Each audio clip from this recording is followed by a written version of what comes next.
إن الحمد لله نحمده ونستعينه ونستغفره ونتوب إليه ونعوذ بالله من شرور أنفسنا وسيئات أعمالنا من يهده الله فلا مضل له ومن يضلل فلا هادي له وأشهد أن لا إله إلا الله وحده لا شريك له وأشهد أن محمدًا عبده ورسوله صلى الله عليه وآله وصحبه وسلم تسليمًا كثيرًا أما بعد عباد الله إن غائبًا ينتظرنا ونحن له في انتظار بين منتظر غافل لا يفقه وكيس عاقل يعلمه وهذا الغائب آت لا محالة ولا يخبركم قبل مجيئه فأعدوا له استقبالا إنه الموت يا عباد الله الذي لا بد به قال الله تعالى قل إن الموت الذي تفرون منه فإنه ملاقيكم ثم تردون إلى عالم الغيب والشهادة فينبئكم بما كنتم تعملون إذن اعملوا بما فيه صلاحكم قبل الموت الذي لا مفر منه قال الله تعالى كل نفس ذائقة الموت وإنما توفون أجوركم يوم القيامة فمن زحزح عن النار وأدخل الجنة فقد فاز وما الحياة الدنيا إلا متاع الغرور يا عباد الله فلا تغرنكم الدنيا وتزحزحوا عن النار بترك المعاصي قال الله تعالى أفرأيت إن متعناهم سنين ثم جاءهم ما كانوا يوعدون ما أغنى عنهم ما كانوا يمتعون هذا هو الموت الذي سماه ربنا يقينا وأمر نبيه صلى الله عليه وسلم أن يستعد له بالعبادة قال تعالى واعبد ربك حتى يأتيك اليقين. Serviteur d'Allah, il y a un visiteur absent qui nous attend et que nous attendons. Mais l'attente des êtres humains diffère entre l'attente de ceux qui sont distraits et inattentifs, qui ne se rendent pas compte de ce qui se passe, et l'attente de ceux qui ont compris et qui attendent avec ferme conviction. Serviteur d'Allah, cet absent-là qui va venir, ce visiteur absent-là qui va venir à nous, viendra et il n'y a pas d'autre solution. Ceci est une vérité qui est sûre. Même ceux qui n'ont pas la foi sont convaincus de cela. Serviteur d'Allah, ce visiteur absent qui va venir ne te préviendra pas lorsqu'il vient. Alors prépare-toi à l'accueillir. Serviteur d'Allah, ce visiteur absent qui est tant attendu, c'est la mort. Cette mort-là, sans laquelle la vie n'est pas possible. Serviteur d'Allah, Allah Azza wa Jal dit dans le sens de sa parole, dis-leur, la mort que vous cherchez tous à fuir viendra vous rencontrer. Puis après cela, vous serez ramenés vers celui qui connaît l'invisible et le divulgué. Et il vous informera parfaitement de ce dont vous œuvriez. Vu que vous avez lu ce verset et que vous y avez foi, préparez-vous alors. Préparez-vous à cette mort par des œuvres pieuses par lesquelles vous espérez rencontrer Allah avant que vous ne soyez frappés par cette mort qui viendra et dont vous ne saurez vous échapper. Allah le Très-Haut dit dans le sens de sa parole, chaque âme goûtera à la mort. Puis, on vous distribuera votre récompense, votre rétribution, Yawm al-Qiyamah, le jour de la résurrection. Celui qui, en ce jour-là, échappe au feu, et on lui permet de rentrer au paradis, a très certainement gagné d'une grande victoire. Et n'oubliez pas, ô vous qui êtes vivants, que la vie d'ici-bas n'est qu'une jouissance éphémère, d'un temps limitée. Serviteurs d'Allah, ne vous laissez donc pas tromper par cette vie et essayez de fuir l'enfer, esquivez l'enfer. Fuyez l'enfer en fuyant la désobéissance d'Allah Azza wa Jal ici-bas, avant qu'il ne soit trop tard dans l'au-delà. Allah subhanahu wa ta'ala dit dans le sens de sa parole, que dis-tu ô Muhammad, si nous leur accordons un excédent, un répit dans la jouissance dans laquelle ils vivent. Vient le temps, on leur dit, vis encore quelques années. Matta'nahum sinin.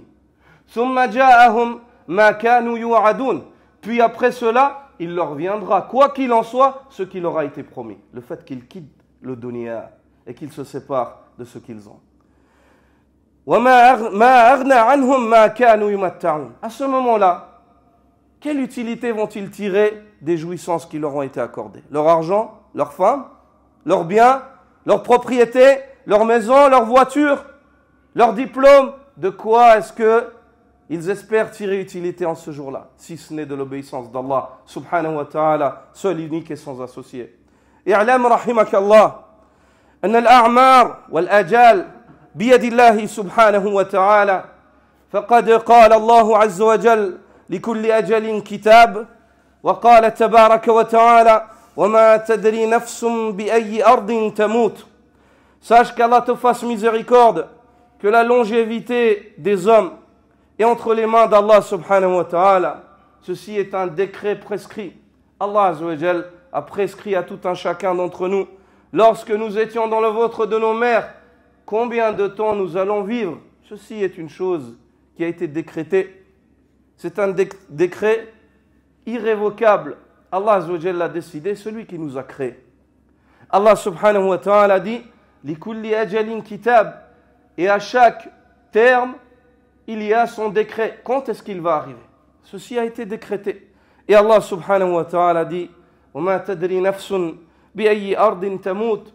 Et aucune âme ne sait où est-ce que la mort va la trouver. À quel endroit est-ce qu'elle va mourir? Personne ne le sait. Donc, où et quand? Personne ne sait cela. Personne ne sait cela. وَقَدْ وَقَعَ لِأَفْضَلِ الْبَشَرِ الْأَنْبِيَاءِ عليهم السلام فمن ينجو منه بعدهم قال الله تعالى أم كنتم شهداء إذ حضر يعقوب الموت. Et sache que la mort a frappé les meilleurs des créatures, l'élite des fils d'Adam, les prophètes. Les prophètes ont goûté à la mort. Les prophètes ont goûté à la mort. Si les prophètes ont goûté à la mort, qui après eux espère se sauver de cela? Qui après eux espère mériter être éternel dans ce bas monde? Allah subhanahu wa ta'ala ne nous décrit-il pas la situation de Yaqub lorsqu'il dit, dans le sens de sa parole, étiez-vous donc témoins lorsque vint à Yaqub la mort? Lorsque vint à Yaqub qui? La mort. Et Allah subhanahu wa qad waqa'a li afdalil anbiya'i wal mursalin Muhammad ibn Abdullah sallallahu alayhi wa sallam faqala ta'ala وما جعلنا لبشر من قبلك الخلد أفإن مت فهم الخالدون وقال تعالى إنك ميت وإنهم ميتون. Et cette mort-là a même frappé la meilleure des créatures, des prophètes, que ce soit des prophètes ou des fils d'Adam, le meilleur homme que la terre a connu, Muhammad sallallahu alayhi wa sallam. Cette mort-là l'a frappé, il a goûté à la mort. Allah subhanahu wa ta'ala dit et nous n'avons prescrit à aucun homme avant toi l'éternité. Si nous avons décrété que toi tu meurs, est-ce donc eux qui seront éternels? Est-ce que c'est eux qui espèrent être éternels? Allah subhanahu wa ta'ala dit au prophète sallallahu alayhi wa sallam, tu fais partie des mourants, tu vas mourir. Wa innahum mayyitun, et ils vont aussi mourir. Le prophète sallallahu alayhi wa sallam dit au moment de sa mort, inna lil mawti la sakarat. Allahumma hawwin alayya sakarat il maut. Certes, la mort possède des affres, des difficultés. Oh Allah, facilite-moi les difficultés de la mort. Le prophète sallallahu alayhi wa sallam. Le prophète sallallahu alayhi wa sallam dit, inna lil mawti la sakarat. Allahumma hawwin ala ummati sakarat il maut. Certes, la mort possède des affres, des difficultés. Oh Allah, facilite à ma communauté les difficultés du moment de la mort. فاكثروا يا عباد الله من ذكر الموت تحيوا قلوبكم به. فعن أبي هريرة رضي الله تعالى عنه أن رسول الله صلى الله عليه وسلم قال أكثر من ذكر هادم اللذات الموت. Serviteurs d'Allah, évoquez fréquemment cette réalité qui est une vérité que personne ne peut refuser. Évoquez la mort fréquemment, afin de faire revivre vos cœurs, afin de vous motiver à obéir à Allah et à quitter la désobéissance d'Allah subhanahu wa ta'ala. Le prophète sallallahu alayhi wa sallam, comme le rapporte Abu Hurayra radiyallahu ta'ala anhu, nous recommande d'évoquer fréquemment la mort. Il dit, évoquez fréquemment celle qui détruira tous vos plaisirs. Évoquez fréquemment celle qui détruira tous vos plaisirs. Il dit la mort, comme l'a rapporté Al-Hakim. Ensuite il évoque, il dit Al-Maut, la mort. C'est la mort que je vous demande d'évoquer. Sallallahu alayhi wa sallam. وعن البراء بن عازب رضي الله تعالى عنه قال كنا مع رسول الله صلى الله عليه وسلم في جنازة فجلس على شفير القبر فبكى حتى بل الثراء ثم قال يا إخواني لمثل هذا فأعدوا يا إخواني لمثل هذا فأعدوا. Al-Bara ibn Azib, comme l'a extrait Ibn Majah dans son Sunan, Al-Bara ibn Azib dit, nous étions avec le prophète sallallahu alayhi wa sallam, nous avons accompagné un cortège funéraire. Puis lorsque nous sommes arrivés à la tombe, il s'est assis au bord de la tombe. Il a commencé à pleurer, sallallahu alayhi wa sallam, jusqu'à ce qu'il ait trempé la terre en bas de ses pieds. Et il nous a regardé, il nous a dit, Ya ikhwani, oh mes frères, c'est à ça que vous devez vous préparer. Oh mes frères, c'est à ça que vous devez vous préparer. Préparez-vous à ce moment-là. ويقول الحسن رحمة الله عليه إن الموت قد فضح الدنيا فلم يدع لذي لب بها فرحا. Al-Hassan al-Basri, qu'Allah lui fasse miséricorde, a dit la mort a démasqué la réalité de ce dunya. Lorsqu'on voit les gens mourir, on comprend ce que c'est le dunya. Lorsque tu vois des morts, une janaza, lorsque tu vois une personne enterrée, lorsque tu laves un proche, lorsque tu passes vers les tombes et que tu vois les tombes, et que tu sais qu'il y a des gens qui étaient assis à côté de toi ou marchaient avec toi, et ils sont là-dedans, c'est là que tu vois, on enlève le voile, on démasque le dunya. Ah, c'est donc ça, c'était ça ton affaire, c'est ça ta finalité. Il dit, Al-Maut, qad faddaha ad-dunya, la mort a très certainement démasqué ce dunya. Falam yada' li dhi lubbin biha faraha. La mort n'a laissé pour l'homme intelligent aucune joie dans ce dunya. L'homme intelligent ne se réjouit pas des choses du dunya. L'homme intelligent se réjouit dans ce dunya de ce par quoi il s'approche d'Allah, de ce par quoi il espère rencontrer Allah, de ce par quoi il espère le Jannah.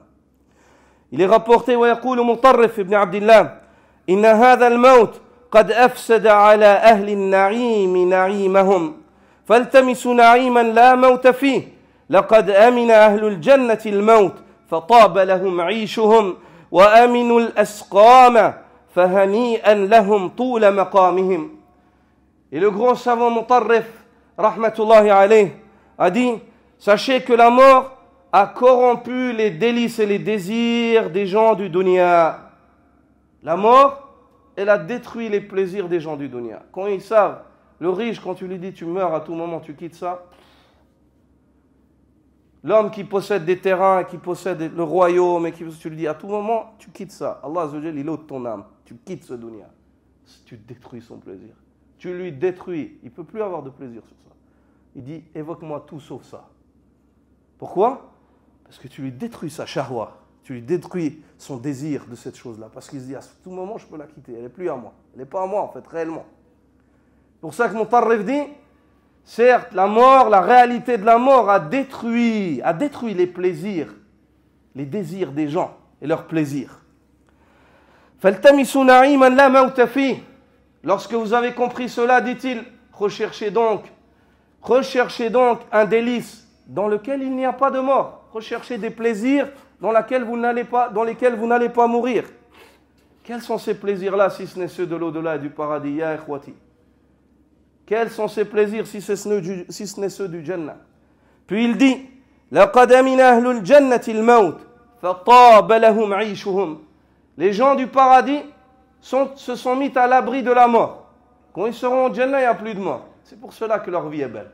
C'est pour cela que leur vie au Jannah, elle est belle. وَأَمِنُوا الْأَسْقَامَ فَهَنِيئًا لَهُمْ طُولَ مَقَامِهِمْ. Ils se sont mis à l'abri des maladies et des lourdeurs physiques.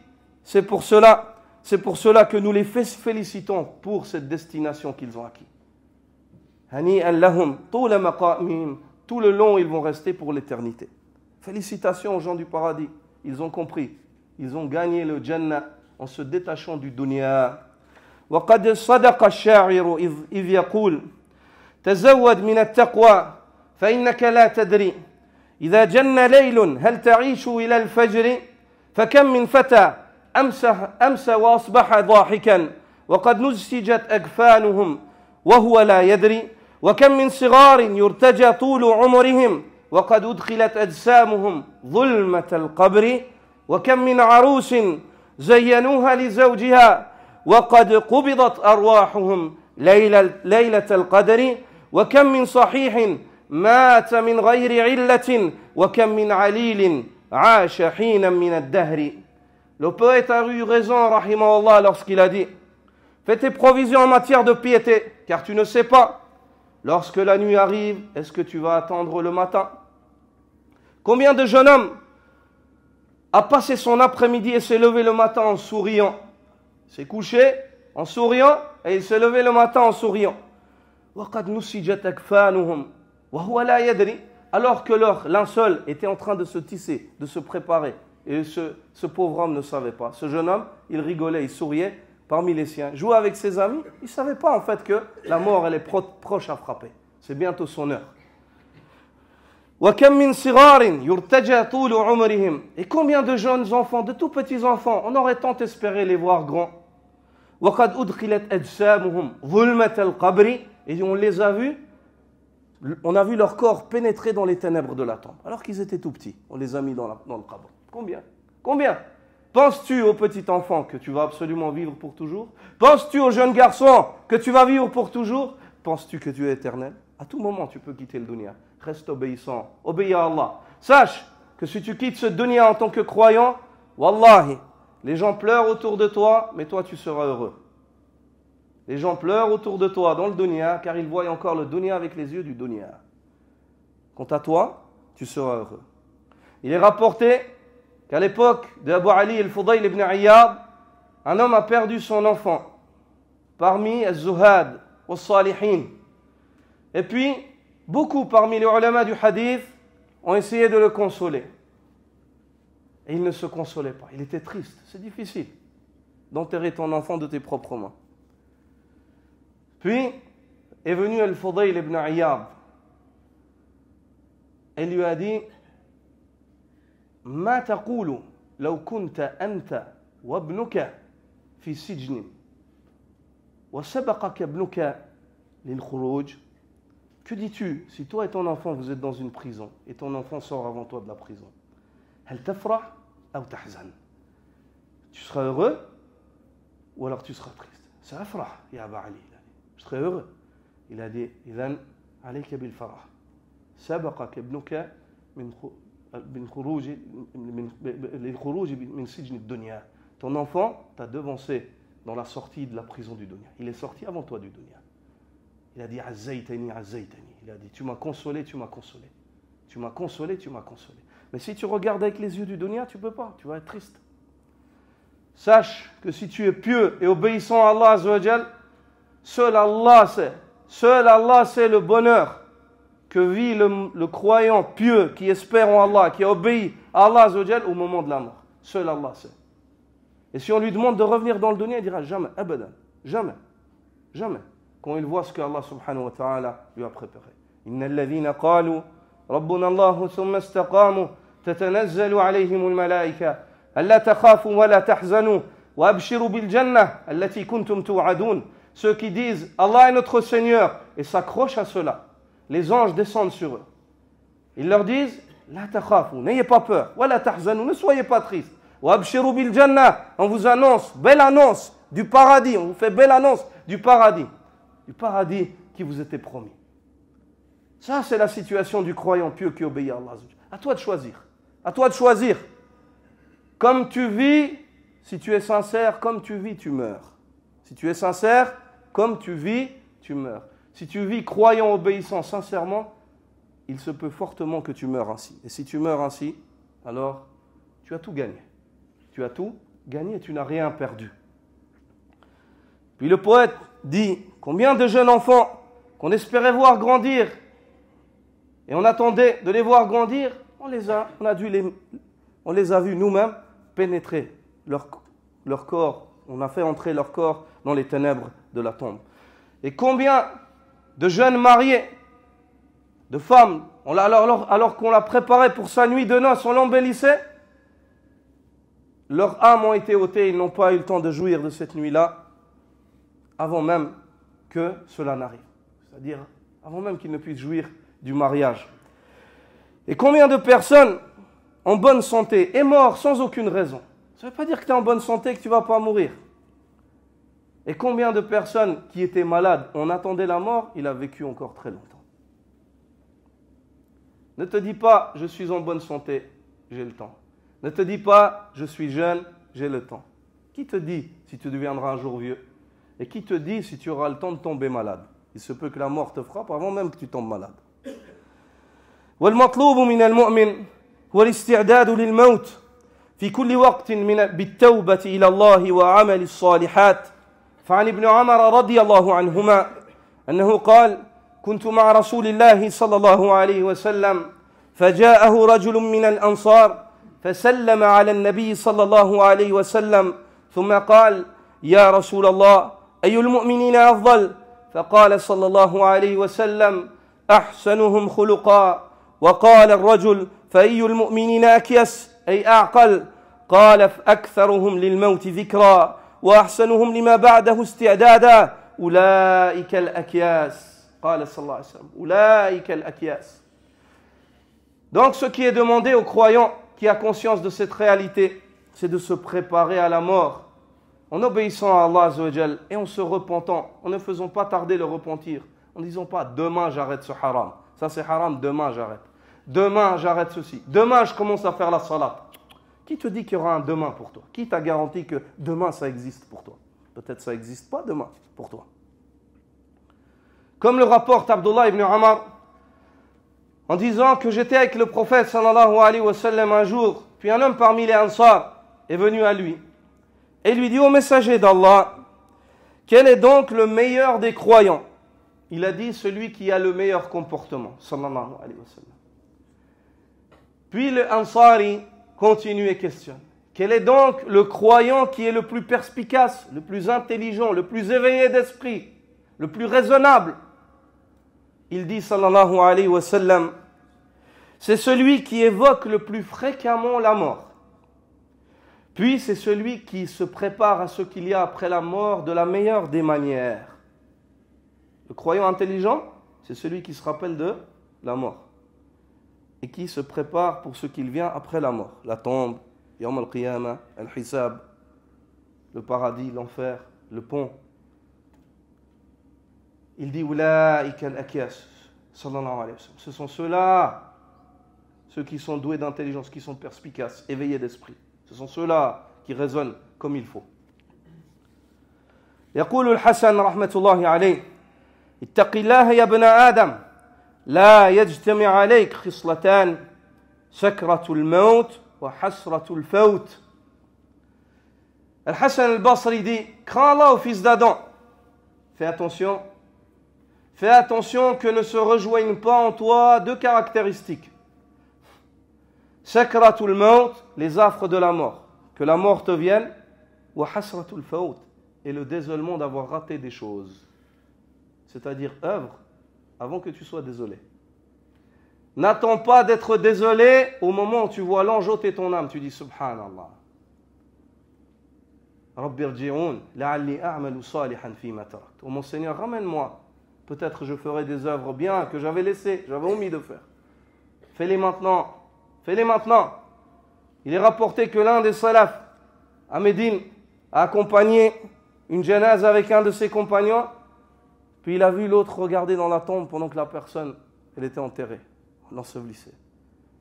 Il a dit, qu'est-ce que tu aurais voulu faire si tu étais à sa place? Il a dit, Wallahi, j'aurais voulu faire 2 rak'at, me prosterner à Allah.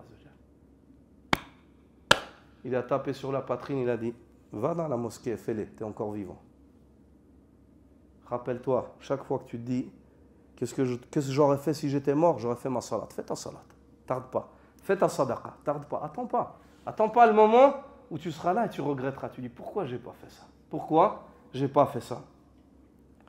Ya ibadallah, ihzaru thumma ihzaru thumma ihzaru an ya'khudhakum Allah ala ghafla.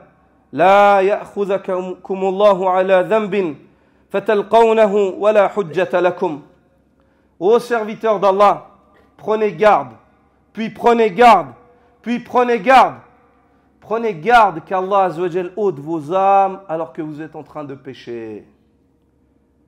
Et qui vous dit pendant le péché que vous faites si ce n'est pas maintenant que vous allez mourir? Vous avez une garantie? Baman? Est-ce que quelqu'un vous a garanti cela? Prenez garde qu'Allah n'ôte pas vos âmes dans ce péché. Puis vous le rencontrerez ainsi et vous n'avez pas d'argument. Qu'est-ce que vous allez dire? Quelle est votre excuse devant Allah? Je ne savais pas, personne ne m'a averti, on ne m'a pas conseillé, je ne savais pas que j'allais mourir, je ne savais pas que j'allais revenir vers toi, je ne savais pas qu'il y avait un paradis et un enfer. C'est quoi tes excuses? Ma'udhruk. Ma'udhruk. Quelle est ton excuse devant Allah subhanahu wa ta'ala? J'étais jeune, 15 ans, 16 ans, t'es jeune. 15 ans, 16 ans, à l'époque des premiers musulmans, ils guidaient des armées. 17 ans. C'était des commandants. C'était des commandants d'armée. À 17 ans. Même pas 20 ans, pas 18 ans. C'était des commandants d'armée. Toi, 15 ans, 16 ans, aujourd'hui, tu es jeune. Tu sais pas? Pour faire des bêtises et le haram, t'es pas petit. Tu sais le faire. Tu sais le faire, le haram. Même, tu vois, tu sais bomber le torse pour le haram, pour faire le mal, pour frapper quelqu'un, planter quelqu'un, faire le zina, consommer l'alcool. Il n'y a pas de problème, ça, tu es un homme pour ça. Mais pour ça, ouais, il est jeune, il est jeune. Quel jeune? Il est jeune de quoi? Il est jeune de quoi? Réveille-toi par Allah Azzawajal depuis le moment où tu es pubère. Si tu meurs, tu seras jugé comme un adulte. Il n'y a pas de différence entre toi et moi et le monsieur là-bas. Il n'y a pas de différence. N'attends pas cela. Puis après, les gens meurent, ils meurent jeunes. C'est un ange qui est mort. C'est ci qui est mort. C'est ça qui est mort. Quel ange? Ibrahim, le fils du prophète sallallahu alayhi wa sallam, il est mort. Ils n'ont pas dit c'est un ange qui est mort. Ibrahim, alors qu'il était tahir, il était petit. D'où elles nous sont venues ces paroles? C'est un ange. Elles ne sont pas venues des musulmans. Les musulmans, ils n'ont jamais dit en fait qu'une personne elle meurt, que ce soit un enfant ou un grand, malak. Un ange est mort.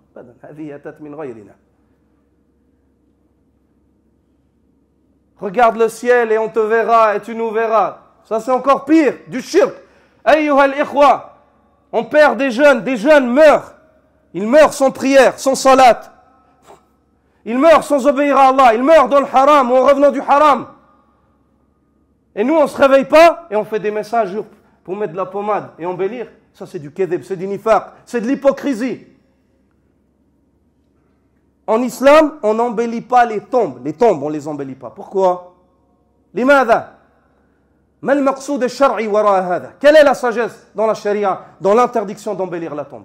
Quelle est la sagesse? La sagesse, c'est que ça te rappelle la mort. Mais quand tu arrives dans des tombes, il n'y a que de l'herbe, c'est un jardin, tu as presque envie d'aller faire un pique-nique là-bas. Tu te dis, c'est quoi?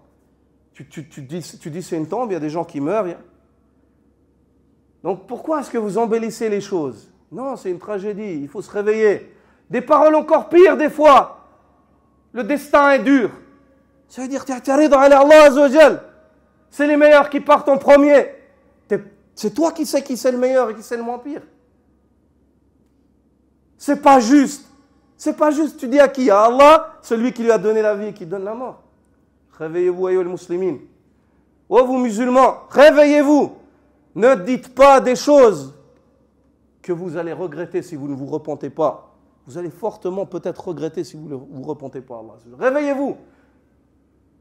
Et ne faites pas semblant, ne caressez pas les gens dans le sens du poil. Quand ils disent des choses fausses, tu lui dis avec éducation. En islam, on ne dit pas ça, mon frère. Tu n'as pas besoin d'être arrogant, mais il faut dire la vérité, il ne faut pas être hypocrite. Se regarder les uns les autres, puis ouais, c'est bon, je dis rien, ouais, c'est bon, je dis rien, c'est bon, je dis rien. Si on fait ça, intaha amru ad-din, il n'y a plus de din. Si on fait ça, on se regarde les uns les autres comme ça, intaha amru ad-din, ayna ad-din? Ad-din an-nasiha, qala an-nabi sallallahu alayhi wa sallam. Le prophète sallallahu alayhi wa sallam, il a dit, la religion, c'est le bon conseil, le fait de se conseiller. Si tu vois les personnes dans le haram et tu ne lui dis pas, et chacun se sourit, on se laisse aller comme ça, ayna ad-din, ayyuha al-mu'minun? Où est le din? Où est le din d'Allah Azza wa Jal? Ma baqiya indana din. Ça veut dire qu'il n'y a plus de din, il n'y a plus de religiosité chez nous. Soyez véridiques, dites la vérité et recherchez par vos paroles le rida d'Allah Azza wa Jal, l'agrément d'Allah subhanahu wa ta'ala, pas l'agrément des hommes. Si les hommes ne m'aiment pas parce que j'ai dit la vérité, est-ce que ça me nuit auprès d'Allah? Wallah, je ne cherche pas à être aimé auprès des hommes. Je ne veux pas être détesté non plus, mais mon but, ce n'est pas d'être aimé des hommes. Mon but, c'est qu'Allah Azza wa Jal m'aime. Quant aux hommes, s'ils m'aiment, alhamdoulilah. S'ils ne m'aiment pas, ils ne m'aiment pas. Ça, c'est entre eux et Allah. Allah les questionnera pour ce qu'il y a dans leur cœur. Quant à moi, je dois dire la vérité. Soyez ainsi, ayyuha al-ikhwa. Et vous, jeunes garçons, qui restez avec vos amis dans vos écoles, soyez véridiques. Quand tu vois une chose fausse, tu dis ça c'est faux et tu t'éloignes. Reste pas avec les gens dans le mal. Éloigne-toi. C'est mieux d'être seul que mal accompagné. C'est la vérité, ça. C'est mieux d'être seul que mal accompagné. أيها المؤمنون فقد جاء عن عبد الله بن عمر بن الخطاب رضي الله تعالى عنهما أنه قال أخذ رسول الله صلى الله عليه وسلم بمنكبيه فقال كن في الدنيا كأنك غريب أو عابر سبيل وكان ابن عمر يقول إذا أمسيت فلا تنتظر الصباح وإذا أصبحت فلا تنتظر المساء وخذ من صحتك لمرضك ومن حياتك لموتك. Ô serviteur d'Allah, Abdullah ibn Umar ibn al-Khattab dit, le prophète sallallahu alayhi wa sallam un jour m'a pris par mes épaules et il m'a dit, sois dans ce dunya comme un étranger ou un voyageur, un passager. Ibn Umar, quand il rapportait ce hadith aux tabi'in, il leur rajoutait et disait, ceci veut dire, lorsque tu lèves, tu te couches le soir, n'attends pas de te lever. Couche-toi de la meilleure des manières. Ne dis pas qu'il y aura un demain pour moi. Et lorsque tu te lèves le matin, ne te dis pas que je vais attendre la soirée. Lève-toi de la meilleure des manières. Puis il explique, il dit, emploie donc ta santé avant que tu ne sois frappé par la maladie. Et emploie donc ta vie avant que la mort ne te frappe. Barakallahu li wa lakum fil Qur'an wa sunnah wa nafa'ani wa iyyakum bima fihi min al-wa'dhi wal hikmah. Aqulu ma tasma'un wa astaghfirullaha li wa lakum wa li sa'iril muslimina min kulli dhanbin wa khati'ah fastaghfiruhu yaghfir lakum.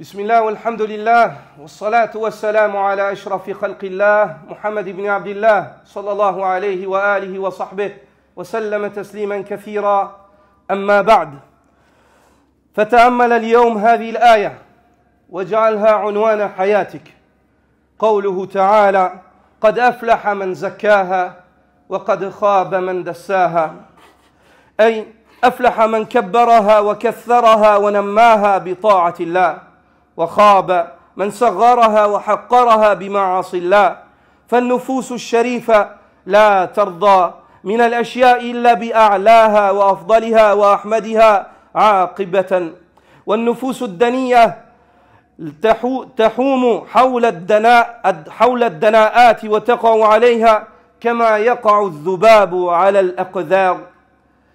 Ô serviteur d'Allah, écoute ce verset et fais en sorte que ce verset-là soit ton programme de vie et le titre de ta vie. La parole d'Allah subhanahu wa ta'ala, قَدْ أَفْلَحَ مَنْ زَكَّاهَا وَقَدْ خَابَ مَنْ دَسَّاهَا. A certes réussi celui qui purifie son être, et certes perdu celui qui corrompt son être. Ce verset-là veut dire, a certes réussi celui qui anoblit, élève son être par l'obéissance d'Allah, en obéissant à Allah. A très certainement perdu celui qui s'avélit, rabaisse son être et s'humilie en désobéissant à Allah. Sache que les âmes nobles n'acceptent pas les choses si ce n'est lorsqu'elles sont nobles. Les âmes nobles, elles n'acceptent pas de se donner à des saletés, de côtoyer des choses qui sont sales. Elles recherchent les choses qui sont les plus nobles et les plus louables. Et sache aussi que les êtres qui sont vils, ils n'acceptent pas les choses si ce n'est lorsqu'elles sont viles. Ils côtoient les choses viles et se posent sur elles, tout comme les mouches se posent sur la saleté. Tout comme les mouches embrassent et se posent sur la saleté. À toi de choisir. Est-ce que tu veux faire partie de ceux qui se purifient en obéissant à Allah, ou est-ce que tu veux faire partie de ceux qui se salissent et s'avilissent en désobéissant à Allah subhanahu wa ta'ala. Allahumma salli ala Muhammadin wa ala ali Muhammad kama sallaita ala Ibrahim wa ala ali Ibrahim innaka hamidun majid wa barik ala Muhammadin wa ala ali Muhammad kama barakta ala Ibrahim wa ala ali Ibrahim innaka hamidun majid. اللهم أصلح شأننا كلها ولا تكلنا إلى أنفسنا طرفة عين. اللهم إنا نسألك الهدى والتقى والعفاف والغنى. اللهم اغفر لنا ولوالدينا ووالد والدينا وأصحاب الحقوق علينا. اللهم أصلح لنا أجمعين النية والذرية والعمل. اللهم اجنبنا وبنينا أن نعبد الأصنام. ربنا اجعلنا للمتقين إماما. نسألك اللهم من كل خير ونعوذ بك من كل شر. اللهم إنا نسألك العافية في الدنيا والآخرة. اللهم إنا نسألك الجنة وما قرب إليها من قول أو عمل، ونعوذ بك من النار وما قرب إليها من قول أو عمل. نسألك اللهم فيما قضيته لنا أن تجعل عاقبته لنا رشدا وخيرا. قوموا إلى صلاتكم يرحمكم الله.